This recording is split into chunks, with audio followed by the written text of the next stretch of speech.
Good afternoon, everyone, and welcome to DRA's Downtown Rundown. We're so glad that you're able to participate today. My name is Kimberly Jones with Downtown Raleigh Alliance.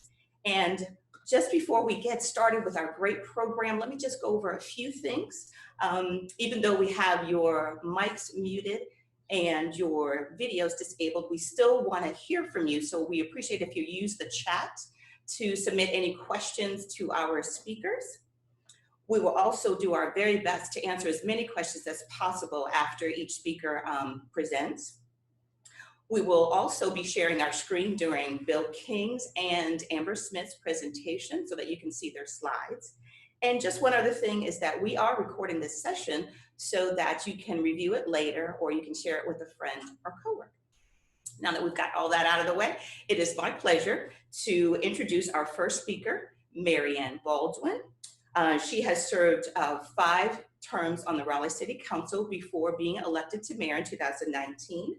Mayor Baldwin is an advocate for innovation and entrepreneurship, affordable housing, and transit. Welcome, Mayor Mary Ann Baldwin. Hi, everybody. Thanks for joining us today for the Downtown Rundown. I think this is a great idea and a great way to bring us all together. To talk about things, that matter to all of us. I'm going to just hit a couple of hot topics that have come up over the past few weeks. First, small business. This is one of the, I think, hot spots for our city. Our small businesses have been kind of defined as the cultural soul of our city. And many of them are afraid they're not going to reopen. The city has started a small business fund. Applications are being accepted now. The criteria is 49 or fewer employees, 2.5 or less in revenue, a 25% decrease in revenue from January through March, and also that you have a storefront. So you can apply for grants through the Carolina Small Business Development Fund. Up to $10,000 or 2 months rent is available. And this is meant to be a bridge to for small businesses as they're waiting to get their PPP funds or other small business loans that they've applied for. So, I'm literally sitting in my living room. Now I can see part of the skyline. And a few weeks ago, I basically said, man, if I wake up July 1st and all of our small businesses are gone or half of them are gone, and I did nothing to help, I don't think I could ever live with myself. So I called the city manager and basically said, hey, we need to find $1 million. Whatever. I think he laughed and then cried.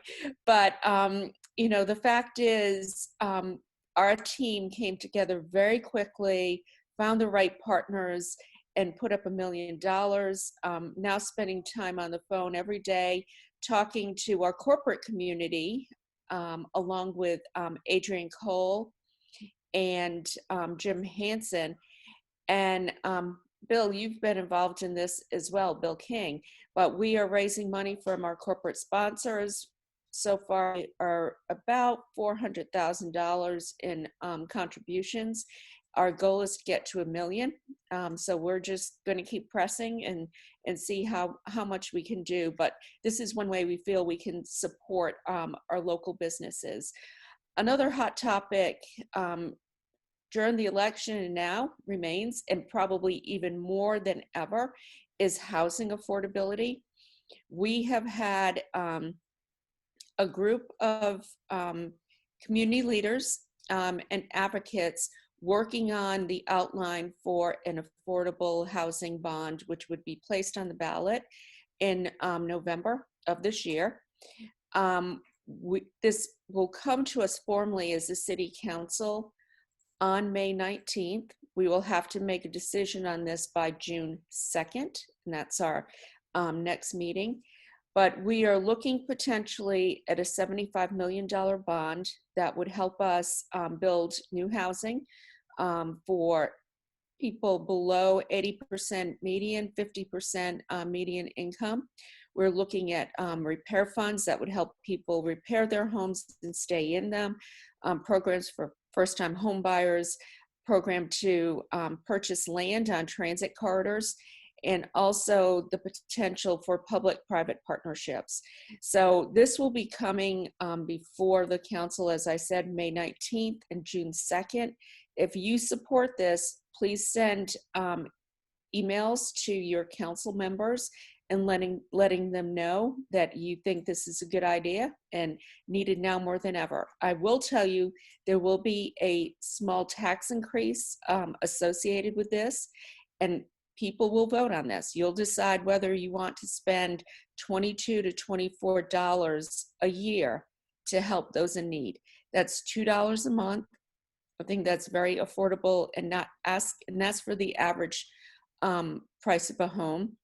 So I'm hoping that people see that that is a great investment in our future and in all of those who need our help right now. Also want to talk a little bit about citizen engagement. I think people know that we eliminated the CACs, and we are embarking on a whole new citizen engagement path. We have hired Mickey Fern, who's a expert in this field, to help guide us. He starts work on June 1st. We approved his contract at our last meeting. So we're really excited to get Mickey on board, have him work with our community engagement team and start this process. I think that working in a pandemic at the start of this kind of tells us, wow, this is the right time for this, and the outreach that we can do and we'll learn how to do and improve upon, I think is going to be really good for our city. We're looking at how we can bring more people together and engage more people, especially people of color, renters, and seniors, others who haven't participated in the process. So that is a major priority of this council.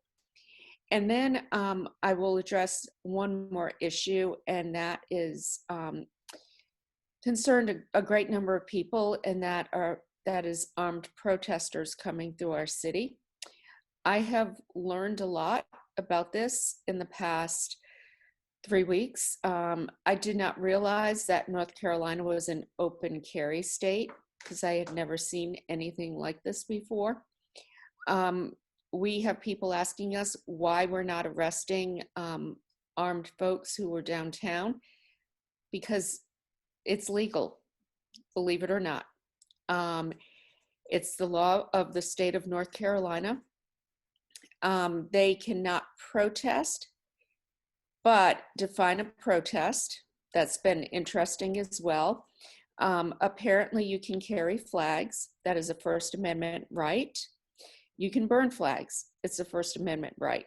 These are things I didn't know. And this is what is so challenging, is we're dealing with First Amendment issues, Second Amendment issues, the law of North Carolina.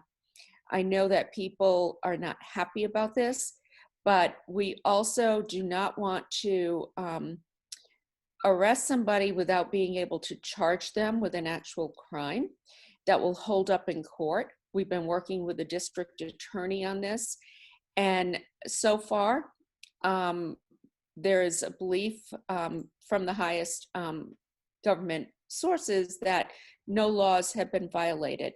So our police department is continuing to investigate and monitor the situation. All I can tell you is I don't think anybody is happy about this, but we have to also recognize and uphold the law. So that's where we are on this. And one more item, just very quick. I want to just touch on what might happen when we do reopen. One thing I've been working on with Bill King and others is a plan to look at how we use our streets differently? Do we shut down some of our streets and allow for tables and chairs to be set out so restaurants and retail can expand their space? This would also enable people to, I think, socially distance and also feel comfortable being outside. We're going to have a huge psychological barrier for people when we do reopen. And we're thinking that this is one way we might be able to make people feel more comfortable. So thank you, Bill, for working with us in the city and our other business alliances on this concept and moving us forward. Thank you. Thank you, Mayor Baldwin. We so appreciate that update, and we're going to have you hang around if you can, and hopefully we'll get some more questions at the end of the session, okay? Sure, I'm here. All right, thanks again, we appreciate it. All right, Kimberly, I'm gonna mute myself just so my dogs don't bark or do something silly, okay? All right, thanks so much. Next, we are going to hear from Bill King. Bill is the president and CEO of DRA, and he is going to share his screen with you and take you through some of the things that our organization has been doing over the last couple of months to help support our downtown community. Welcome, Bill King.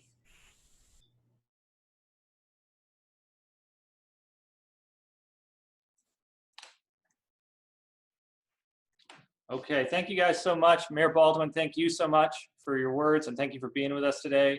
And thank you for your leadership through this. I'd like to thank you and City Council for all the great work you all have done.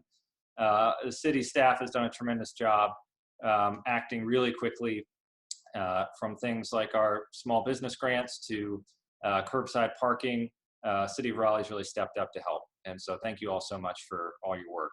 I'm gonna walk through a few slides on sort of what's going on right now downtown.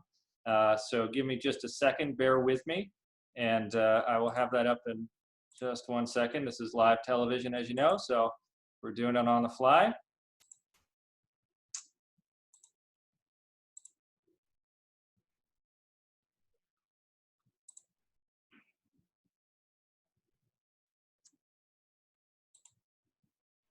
All right, I have slides up.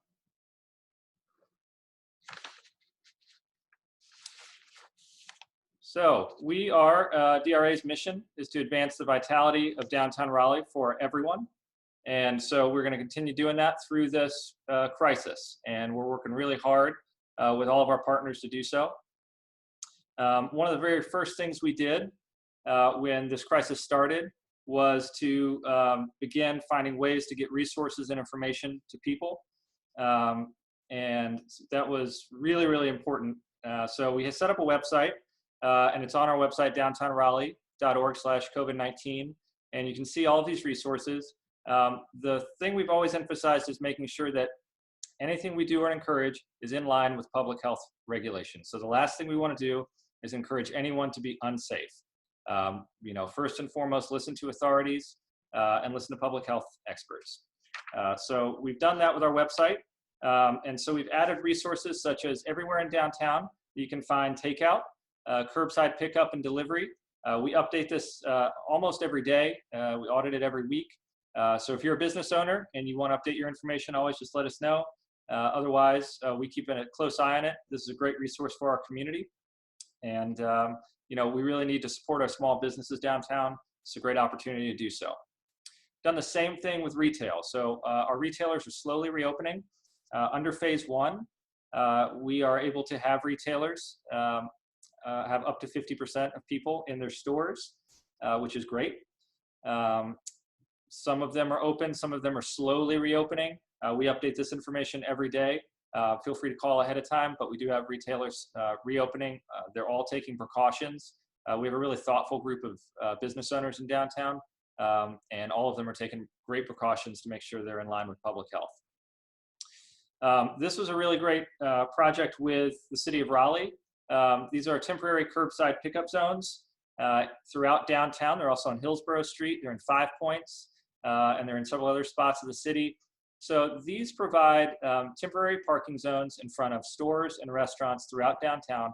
for you to pick up takeout, get your groceries, get your essentials. There are quite a few of these zones throughout the city, and we work with the city to try to maintain these and update these. If you're a business owner in downtown, you want one of these in front of your business and you don't have one, just reach out. We'll make sure you get one. We're working closely with the city to experiment with some ways to even improve these, bump up the infrastructure, make them a little more durable. Our biggest challenge has been the wind. So it is windy downtown, and that has been a challenge, but these have been really great for our businesses. I will ask, if you live or work downtown, please don't park in these zones if you're not using them for pickup. So there's a lot of parking. Our decks have plenty of parking right now. There's other street spots. So if you could, please reserve these for those businesses. This is a lifeline for them. So this is much appreciated. You can find a map of this on our website as well. If you keep up with us on our newsletter, we try to update you every week on everything that's going on, obviously events like this, but also resources if you're a business owner or if you're a resident. And so please, keep in touch with us and follow our newsletter. We also have a We Are Downtown Raleigh series. So right now, the city has a We Are Raleigh campaign to remind everyone of the great small businesses that are in this city. Downtown Raleigh has great small businesses too. Our local retailers are 93% locally owned. And so, we have a great business base as well. So each week we feature several downtown Raleigh business owners, and they give sort of how-to tips. This week we had Arrow Haircuts showing you how to cut your hair at home. We had Port of Raleigh showing you how to refresh your decor. We had The Art of Style show you how to refresh your wardrobe. Crude Bitters showed you how to make a mocktail. So we're doing these to feature small business owners and remind everyone that there's a tremendous community here that needs your support, and they're part of what make Raleigh, Raleigh, and they're part of what make downtown Raleigh the place that it is. So check those out. Those are on our social media. We're going to keep doing those for the foreseeable future. We've done a virtual First Friday. So we work with artists and musicians. We have videos for them that we put on our website the first Friday of every month. But then also our venues are still doing virtual experiences. There were some wonderful experiences this past First Friday. There's sort of Zoom meetings like this, but we had drum circles. There was a round table with downtown chefs talking about some of the favorite meals they make. Really cool stuff. So please join that. We're going to do it again in June. We keep doing it even bigger each month, and it's been a great success. We did launch last week a comprehensive website of all of the public art in downtown Raleigh. So these are all the murals downtown, which is really cool. We have almost 100 pieces of public art downtown. They're mapped. You can see where they are. We have photos of them. So when you're out there walking, getting your exercise, use this as a resource, and we're always updating it. We're hoping to add more public art in the near future. And finally, we also have updates of virtual experiences from downtown Raleigh institutions. We have great museums and cultural institutions downtown, so we update that as well. And then we also have things like exercises from the Corner YMCA and other great virtual experiences to keep you connected to downtown even when you're home. So as we turn towards recovery, we're starting to think about what do our businesses, our employees, and our residents in downtown need for recovery. And this is an opportunity for you all. You have the chat box there. We're interested in hearing your thoughts on what are some of the things that we need to be thinking about for recovery for downtown. And I'll tell you some of the things we're working on. The mayor mentioned expanded outdoor dining space. So we've been talking a lot with our businesses over the last few days about what that would look like. Same for retailers. So we have a lot of great space in downtown. Is there a way to optimize that during a time where there's going to be reduced capacities realistically for dining rooms and stores? So that's something we're working on. PPE, and so are there things that we can do to help source PPE equipment to make sure that everyone down here is able to continue to be around each other in a safe way? Security and safety is a big one, and I'll talk in a minute about our ambassadors, but our downtown ambassadors are patrolling all the time. We know there are security and safety challenges right now in downtown. Foot traffic is down quite a bit. We have 6 pedestrian counters across downtown. They're not comprehensive, but they give us a snapshot.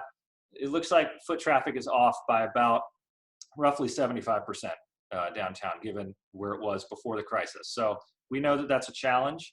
Raleigh Police are also on here, and they're going to talk a bit about what they're doing. They've done a great job really helping us here in downtown and taking care of us, but that's a big issue, and we know that's going to continue to be. Sanitation, do we need to be looking at public sanitation stations? Do we need to be looking at helping our businesses have proper public health and sanitation as well? as people get used to being in public spaces again. Obviously, space to walk, run, and bike. That's a big part of how we're staying fit right now. So what can we do to create more of that space in downtown?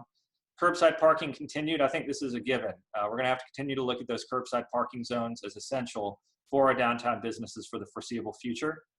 I think takeout and delivery is going to continue to be a part of this during the duration of this crisis. But what are some of the other ideas? What are the other things we need to be thinking about? So please put that in the chat box. We'll take a look at that and be reviewing that throughout the event. Also, feel free to always reach out to us at DRA with your ideas. Final thing I want to mention are downtown ambassadors. These are the safety ambassadors that wear blue shirts. We have 12 of them located across downtown. They patrol almost 24/7. We've adjusted their hours a bit to be a little bit more in line with when people are using downtown, but they do still patrol overnight as well. Feel free to call them. This hotline is here. They're here to help you. They'll do safe escorts. If you're having issues, persistent issues, where you're feeling unsafe, give them a call. The Raleigh Police are also on here as well and are incredibly helpful in that, but please feel free to use those ambassadors. So that's a service we have as well. What I'm going to do is real quick, I got a few questions that have come in, so I'm going to address a couple of those right now, and then I'll address some more during the Q&A later as they come in. We were asked, what is the current status of downtown construction projects? Are they moving forward? The projects that were under construction are absolutely still under construction and moving forward every day. So Smoky Hollow in Glenwood South is coming up quickly. Tower 2 next to 1 Glenwood as well, 301 Hillsborough Street. So those projects are moving along. You know, some of the other projects, I think, like the rest of the world, are examining what real estate looks like and what will be the appetite for that. But those projects have a lot of planning underway, and I think those developers are evaluating what that looks like. I don't think any definitive decisions have been made yet. Long term, we feel really good about downtown Raleigh as a market. We do feel like we will rebound. We do feel like this is a great place to work and live. So we think those projects will happen. I think, like everyone else, people are taking a moment to see what the world looks like. Let's see, how has COVID-19 impacted downtown Raleigh's economy? Obviously, like the rest of the country, it's been significant. I mentioned, reduced foot traffic. We've also had pretty significant reduced food and beverage sales. Food and beverage sales are off in downtown by about 65% this past month from what they were earlier in the year, which is actually not quite as bad as we thought it would be. So, but it still reflects, the reality of where we are right now. So it has had a significant effect, a lot less, traffic on the streets. So it is having a significant effect, which means we need to find ways to support these businesses. To Mayor Baldwin's point, I think the last thing we want to do is wake up in July and see that all those small businesses are gone. That would be a tragedy for the city, and it really would hurt Raleigh. So that is a #1 focus for us, is making sure we can find a way to make sure these businesses survive through this crisis. Can free downtown parking stay in place at least through the summer? So free downtown parking is, there's pros and cons to it, right? So right now, the parking meters are off downtown, which makes sense. There's a lot more reduced demand. But what you find is actually on-street spaces during the weekdays are fairly crowded because there are still employees working downtown. And so some employees who may have parked in decks before are parking on streets. It is putting some pressure on those curbside zones. So as employees start to come back downtown, if they see there's free parking on the streets, it's going to put even more pressure on those spots, and may put even more pressure on our curbside parking zones. So at some point in the somewhat near future, I would expect meters would have to come on in order to manage curbside space. And parking meters are nobody's favorite thing. I don't enjoy paying for parking any more than anyone else, but it's a part of access. And so we do need to be able to maintain access for those storefront businesses. So at some point, we're going to hit that tipping point where we're going to have to turn those back on. The city will have to turn those back on in order to maintain that access. Let's see, what else? How is downtown's office and retail occupancy? Prior to the crisis, it was very strong. We were at 94% office occupancy, about 90% retail. Obviously, we'll be in a wait and see after this. We don't know yet. We do know that some employers are starting to look at slowly phasing back into downtown, which we're really excited about. They're doing so very thoughtfully. They will not be at full capacity anytime soon, but we do know some employers are starting to look at it and think about, as the state phases back into engagement, some of these employers are over the next few weeks. So that will be exciting as well. So Those are a few questions we got. I see a few more coming up in the chat. We'll take those at the end. But for now, I'm going to kick it back to Kimberly to help us keep the show moving. So thank you so much. Thanks, Bill. Great update. We appreciate it. Next up, we have Captain Stephen Gunter and Sergeant Rich Marks from the Raleigh Police. Stephen Gunter is the Downtown District Commander. He's been on the force for 24 years, and he's a lifelong resident of Wake County, and he is an NC State alumni. Sergeant Rich Marks has also served on the police force for 25 years, and he's been working with the Downtown Policing Officer Squad for over 10 years. So I'd like to welcome Captain Stephen Gunter and Sergeant Rich Marks. Welcome, gentlemen. Hey, good afternoon, everybody. We're going to go ahead and jump in our presentation that we had. Sergeant Marks is going to start us off with some of the trends we're seeing as far as crime in the downtown area, and then some of the things we're doing to address the current trends under our climate right now with such a big change coming since implementation of our COVID restrictions. It's great to be here to meet with you all. Some of you we've seen in person as we've ramped up our patrols downtown. We're doing a lot more foot patrols, bike patrols. The mountain unit is out, and we're also on segways. So we're really trying to get out more, especially in that downtown Fayetteville Street core, as we have had some challenges that Bill alluded to. So that will continue. We've had more time to do that. Call volume is down generally. Crime is down generally in the last 2 months. And I'll get into those specifics a little bit later. In order to address some of the challenges downtown, we have done several undercover projects with officers in plain clothes. We've addressed some of the aggressive begging issues, the alcohol issues, trespassing issues, and quality of life issues. But along with any project we do, we also have an educational component. And one thing we do prior to a project is we pass out these pamphlets that show the rules and regulations to a person that may want to engage in begging.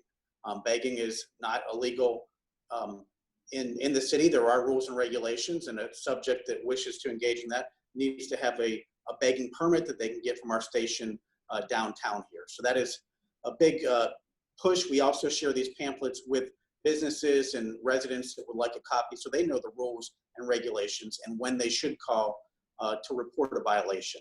So those will be made available on the Downtown Raleigh Alliance's website. So feel free to access those later. And we can also send those via email to interested parties. In addition, on the back of the pamphlet are many different resource options. So we have a big push before we would even cite somebody for a charge. We usually will give warnings to first-time offenders, maybe even a second or third time. But we want to, most of all, want to get help for that person that needs help. So we work with different entities such as the Healing Place, the Rescue Mission, and there are many others that are listed on the pamphlet that we try to help subjects with. Oak City Cares, the Men's and Women's Shelter, and we often give rides to people needing those services. So we're still doing that even during these challenging times. When someone needs help, we're calling EMS for them and just really trying to be there to serve and protect everyone.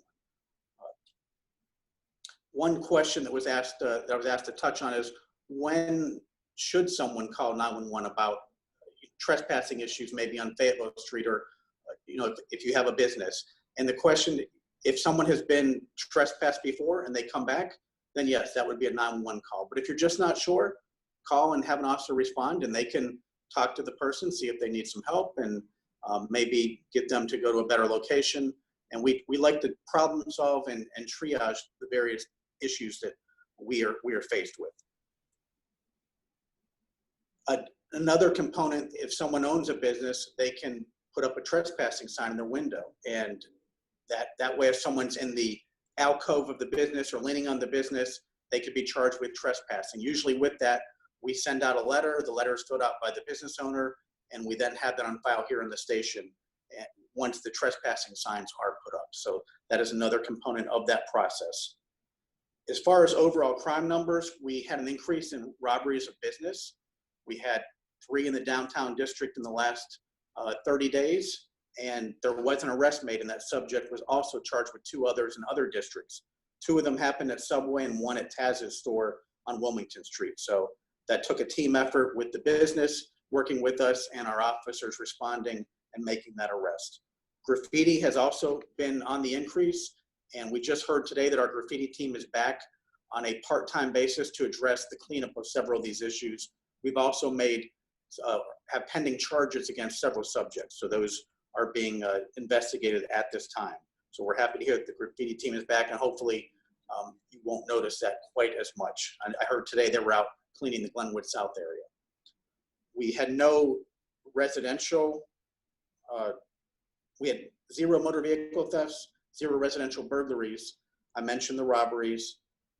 We had an increase in car break-ins just by a little bit. 5 of those were in the Glenwood South area, and like at most of our meetings, and when we've done this in the past, lock your vehicles, hide any belongings, or take them with you. Try not to make your car be a nice target for a thief. But in most cases, 80 to 90% of our break-ins are from unlocked vehicles. So we really can all do better in that area. So please spread that word. We had 3 commercial burglaries, and in those cases, 2 arrests were made. So that was a positive. Assaults are way down because most of our assaults tend to be associated with the nightclub and bar lifestyles and alcohol. And when there's less alcohol, we tend to have less assaults. We still have some, so it's not entirely with those locations, but that has contributed quite a bit to those numbers.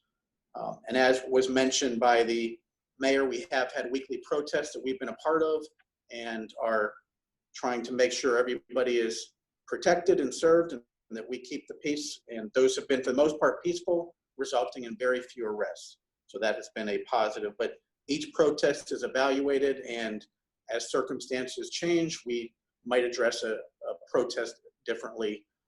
But so far it has been relatively peaceful for the most part, despite some of the concerns that were already mentioned. I believe that is all I have for my update. Captain, would you like to add anything? I think that was it. We've had to, like everybody, shift our resources during these challenging times to address, for example, we don't have much foot traffic out at 2 a.m. Like Mr. King alluded to, so they had changed the ambassador's schedule a little bit to accommodate, and we've done the same. We've taken some of our specialty squads that used to primarily work the nightlife scene, and those are the ones you're seeing out now that have been basically redeployed on Fayetteville Street, Glenwood South, Weaver Street area, addressing the quality of life stuff. As we get our data as to what the trends are, we're moving our assets to address that literally on a weekly basis. So that's what you're seeing more of now, and we'll continue to evaluate and to adjust and to applicate or put our resources at the most beneficial time and locations based on the data that we're being provided to the city. So I work with Mr. King quite a bit on this, and he and I stay in touch on it, and we're trying to actively create the best environment we can downtown.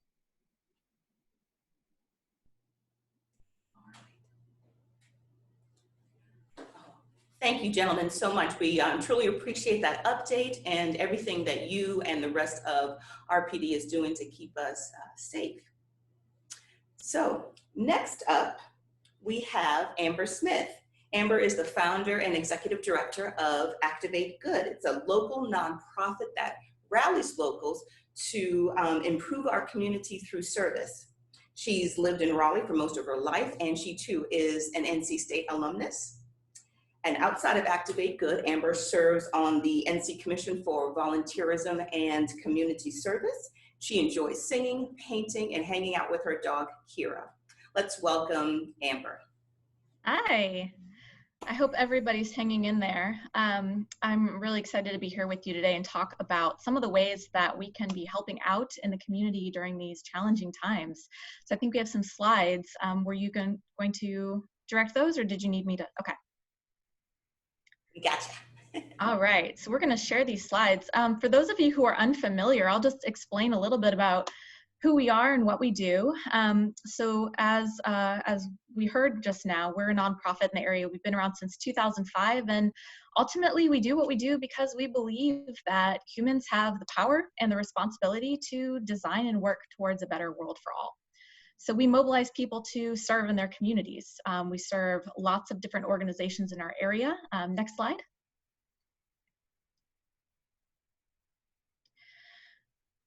One right before that. There you go. We work with individuals, groups, many businesses in the area to get people out there volunteering, helping each other out, helping out great causes. A couple quick stats about us, just so you get more familiar. We have 517 nonprofits and schools that we serve around the Triangle. Our volunteer network is around 28,000 folks at this point, and since 2013, we've tracked around 70,000 volunteer connections, and these volunteer connections represent all of the amazing impact that you all make in the community when you volunteer, valuing in this case over $5 million worth of manpower to area causes. So thank you to all of you who give your time and participate in that way. Next slide. So in mid-March, for anyone who's familiar with our organization or has been following our story for a little while, we have usually a lot of stuff going on in the volunteer realm, and as you can imagine, a lot of volunteering happens in person. So in mid-March, when things started to happen, we had to do a hard pivot, and we really started focusing on ways that we could get volunteers out there either safely in person to help out some of these urgent needs, or even remote volunteering. So I'll talk about both of those now. There's still a lot of need out there, and if you are in good health and comfortable doing so, there are some ways that you can still volunteer in person to meet some of these urgent needs, getting food to folks who need it, helping get critical supplies to organizations like Boys and Girls Clubs. So if you want to check out our site, down there, linked at the bottom, activategood.org/COVID-19, we're highlighting a couple of these urgent needs there. Next slide.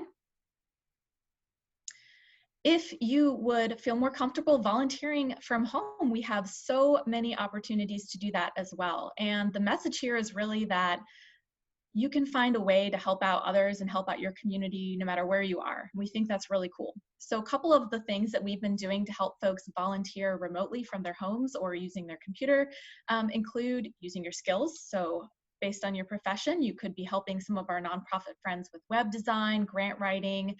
We even have a great opportunity now to share your career or even read a story to a child using just video conferencing software like this. If you're crafty, we have folks out there sewing masks for healthcare workers, creating art, and building garden beds. Next slide. Encouraging others. We have a partnership with hospitals to send a digital thank you to healthcare workers. And you can even include your kids. Throughout the year, we'll get requests from parents to involve their kids in service somehow and really instill that sort of empathy and compassion from an early age. Well, you can definitely still do that now. We have families out there doing courage cards for kids in the hospital, writing letters to homebound seniors, and even instructions on how to make your own do-it-yourself dog toys for some of the shelters that we work with. And again, all of these are highlighted with information on how to actually get involved if you're interested in one of these at the link that you see on the slide. Next slide. You can also use your talents. We had a great online concert last week with our friend Chris Hendricks, who's an amazing local musician. If you have a talent and you are in a position to donate your talents, it's a great way to raise funding for some of those causes that you care about, who, like many small businesses in the area, are also potentially suffering a lot financially right now. So this is a great way to help out as well. Next slide. And if you are in a position to support local businesses and local causes financially, there are a number of ways to do this. And I know that some of this has been talked about before, but I just want to illuminate a couple of great resources for you. There's an awesome new website called pledgemycheck.org, where if you received a stimulus, but you're in a solid enough position to not need it, you can pay it forward. You can pledge to donate some or all of it to a cause of your choice, small business or nonprofit. We've got United Way's Rapid Response Fund, the Artist Relief Fund, helping some of our artists in the area, and of course, Restaurant Workers Relief Fund as well. Next slide. That's it. If anyone is interested in getting involved, learning more about Activate Good, this is my contact information. Please don't hesitate to reach out, check out our site, share with others. Getting involved is a really great way to feel like you can make an impact in a very difficult situation that we're in. And we've seen so many people become interested and become so passionate about helping out their neighbors. And we really would love to see that continue even beyond this, because that attitude and those efforts is really going to be a major factor in us all getting through this. So I really want to thank you for letting me join in today. Great, thanks Amber so much. We truly appreciate the update on ways that people can get involved, even in spite of the stay-at-home orders and the social distancing. We are really grateful that you were able to share with us all of those avenues that people can help. So now I'm gonna kick the meeting back to Bill King, and he's going to facilitate the Q&A. Thanks to all who submitted some questions during the chat. Bill? All right, thank you so much. And Amber, thank you. Really appreciate your work, and thank you for connecting the community in this time of need. Much appreciated. So we have several questions that have come in, and thank you all for your comments.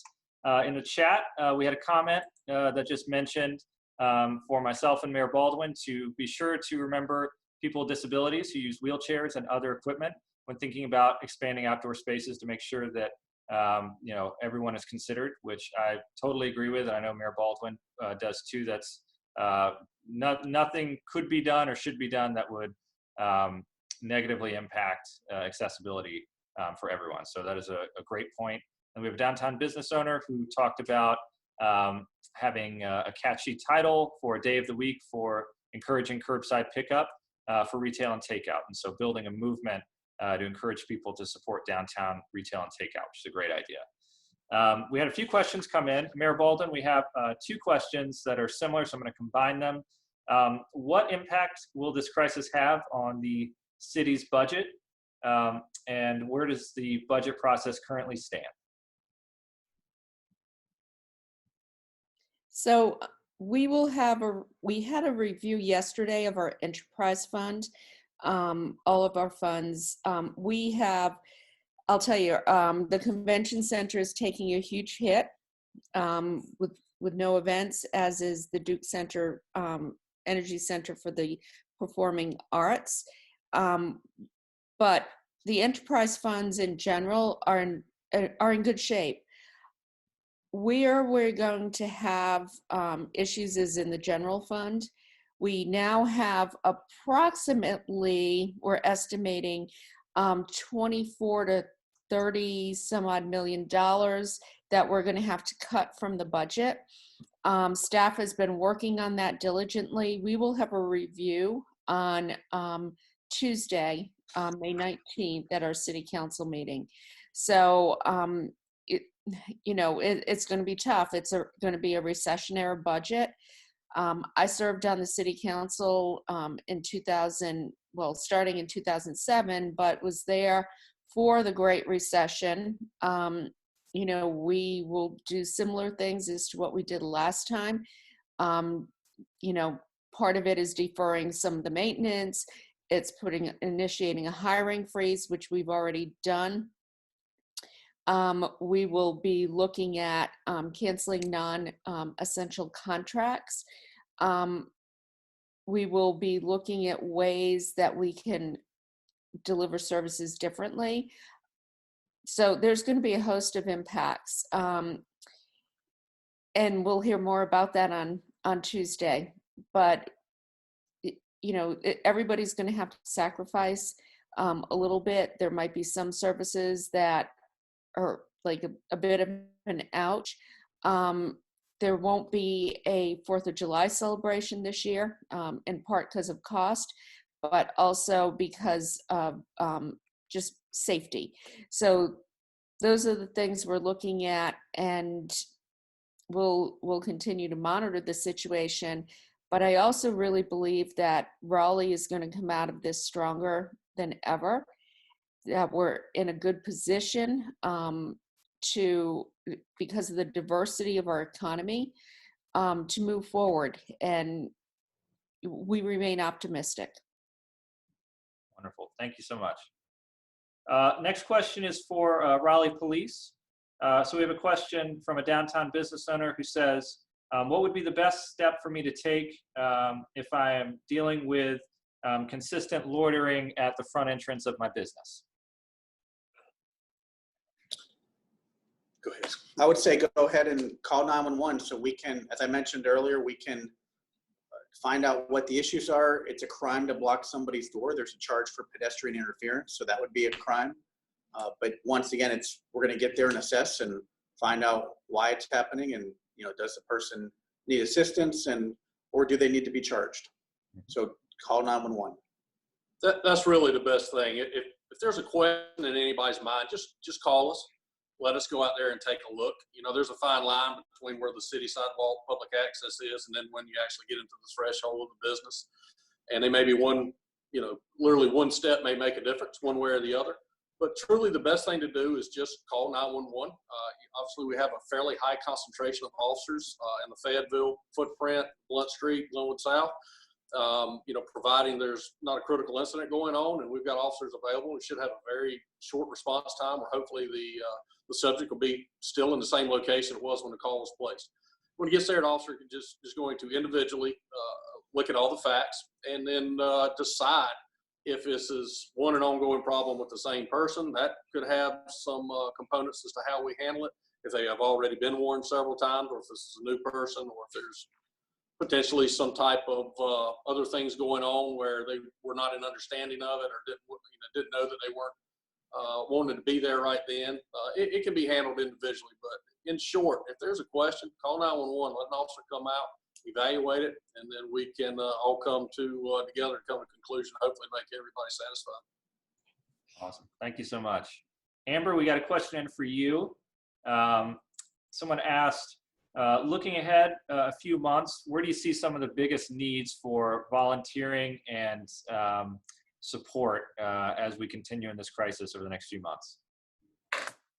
Yeah, I think what we're seeing now with food insecurity and basic needs organizations that we work with is that they're trying to do the best they can with a smaller amount of volunteers so that they can operate in person in a socially distanced manner. But there's a backlog, they can't do as much as they could with volunteers. So I think the biggest wave, as soon as it's safe, is going to be to address some of those basic needs organizations' efforts. Absolutely. Thank you so much. Mayor Baldwin, we have a question for you. This question says, understanding that state regulations guide a lot of this, do you have any thoughts on when large events and meetings may be able to take place?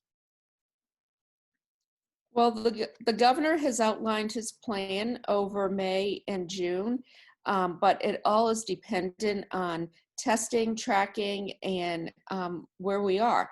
So I don't think anybody can predict that at this point. We'll continue to work with the governor's office. We'll continue to work with Wake County Public Health and continue to listen to the experts. So that's what we've done all along. I feel that we've done a really good job in addressing this, which is why we haven't seen the surge or the spike that other communities have. But we have to be patient. I think what we're seeing is if we open too soon, we're going to have another spike and we'll be back where we are. So, looking for patience, looking for expert advice, and continuing to monitor the data. That's what we must do right now. Absolutely. Thank you so much. Mayor Baldwin, another question for you. This one asks what the plan is for parks and green space and playgrounds and recreation areas in city-owned parks over the next few weeks in terms of phasing in any reopening of facilities? Yeah, so we already have phased in nature parks. The greenways in most of the parks remained open during this crisis. I think it's kind of ironic, we had to put off the parks bond that we were planning just because of the timing. But parks have also become our refuge. It's where people can socialize in a distance. You can see my Zoom background here. That was Dick's Park before we knew what the term social distancing meant.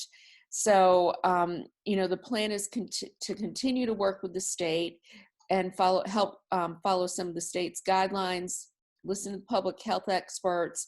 The playground issue is a sticky one because I know parents are dying for playgrounds to open back up, but we have to wait and just look at and continue to monitor the data. So I have no prediction at this time. We do have a phased in plan that we're looking at, and we'll continue to monitor the circumstances. Wonderful, thank you. This question's for Raleigh Police. We had a question of someone said they saw some graffiti a couple weeks ago.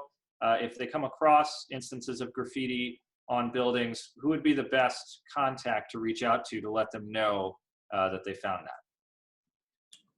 Yeah, again, there's contact us. If it doesn't rise to the level of being an emergency, there is a non-emergency line that you can call. We are, as Sergeant Mark said, we have a graffiti team here that we work hand in hand with for the removal. The officers will be the first point of contact because we do investigate this stuff. It's definitely a quality of life issue. And Sergeant Marks alluded earlier that we were able to identify and bring charges against somebody that was responsible for many of the tags downtown, especially in the Glenwood South area. So my recommendation would be to call either the 911 or the non-emergency line and report it. What we will need when we get there is to find out who's either the owner or in control of the building. We have also learned that there are businesses around here that don't mind the graffiti. They basically an impromptu mural or whatever. So we have to work along with the owners themselves along with the abatement team to get it removed. But the first point of contact is going to be us. So if you'll make that initial call, officer will come out there, we'll take the report, and then we can decide from there as to the best way to investigate it and look into the removal. And just be aware, it will take some time to get the graffiti that's been put up in the last few weeks removed. As I said, they started today, and that was news to us, great news. So we're working hand in hand to make sure the graffiti team is aware of all the locations. And as long as they get permission from a business owner or property owner, they can then remove it if it's not higher than one story, if it's not too close to the train tracks. There are some technicalities, but for the most part, they're able to remove 70 to 80% of our graffiti in various areas in the downtown district. Great, thank you so much. Mayor Baldwin, we got a question for you on how is this crisis affecting transit, and how do you see transit operating over the next few months as people continue to deal with this crisis? Well, I think first off, it has deeply affected transit. We did take steps early on for not charging, so zero fare. We also encourage people to enter from the back of the bus, social distance, we put up markings and all that. I think what you'll see is continued monitoring of that situation. We're going to have to build buses differently. I mean, plexiglass and other forms of protection, sanitation stations, etc. Right now, we still don't have bus shelters everywhere they need to be.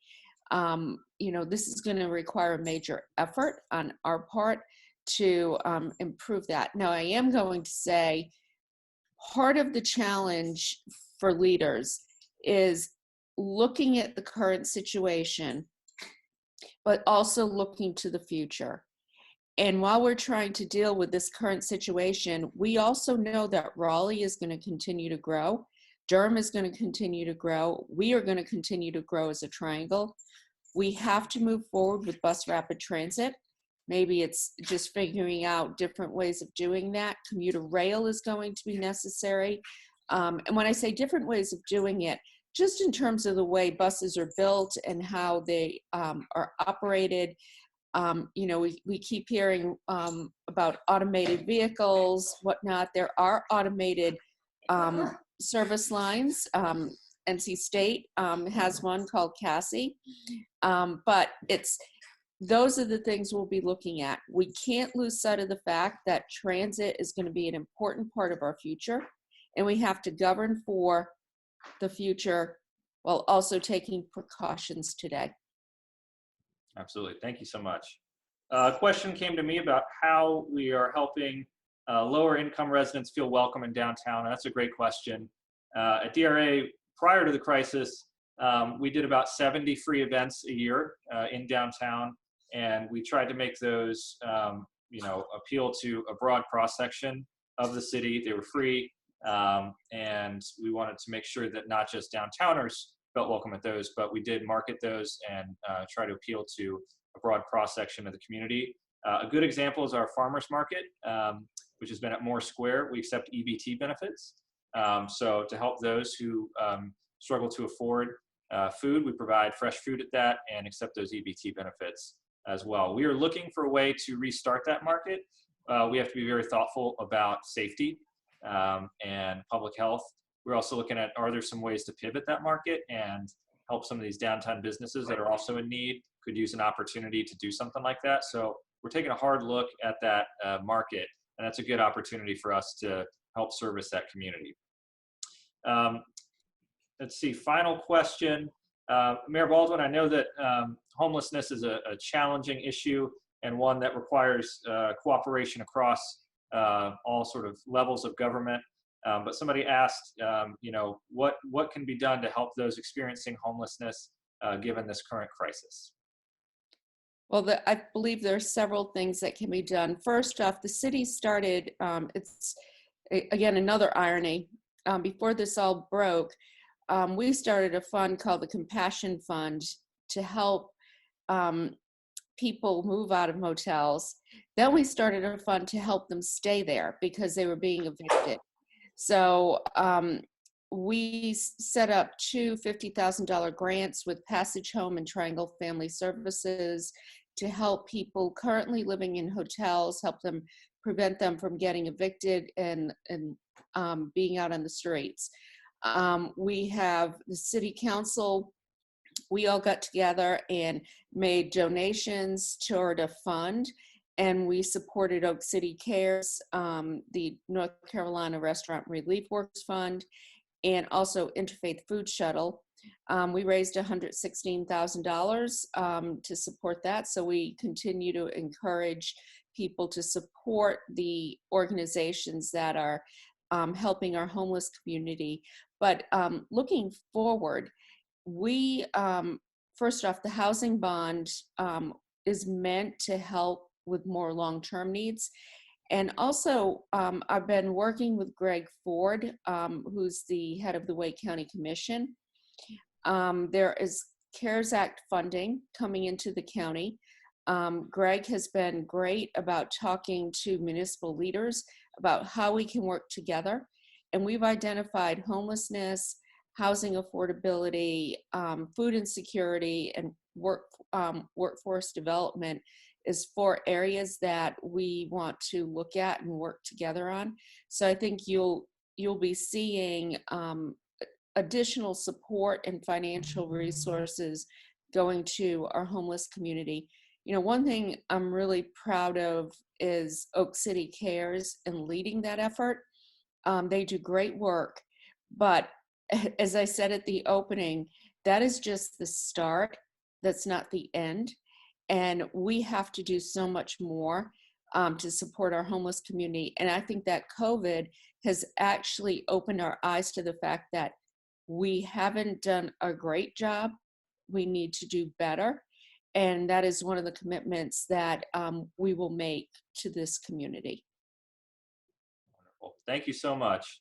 So that will do it for our questions. I want to thank our panelists, Mayor Baldwin, Amber Smith, Raleigh Police. Thank you all so much for your leadership and your really hard work during this time. I'm going to kick it back to Kimberly to wrap us up.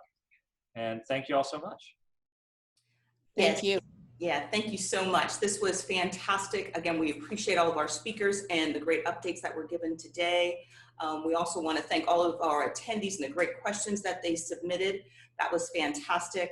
I'd be remiss if we didn't give a shout out to our essential workers and those that are on the front line, that they're doing their very best to keep us safe and keep this community going. So we just want to say thank you to all who are doing that job. We know that it is tough, but we really, really appreciate what you're doing. Hey, Kimberly, Yes, can I add something to that? of course. If you all haven't seen this, UNC Rex put out a video. It's on YouTube. Lisa Schiller, who works at Rex, her daughter, Abby, who is in her first year at Berklee School of Music, composed a song, performs it, and it is a tribute to our frontline heroes. I'll tell you what, if you're in the mood for crying, go watch this. It is excellent, excellent, and powerful. I just wanted to add that.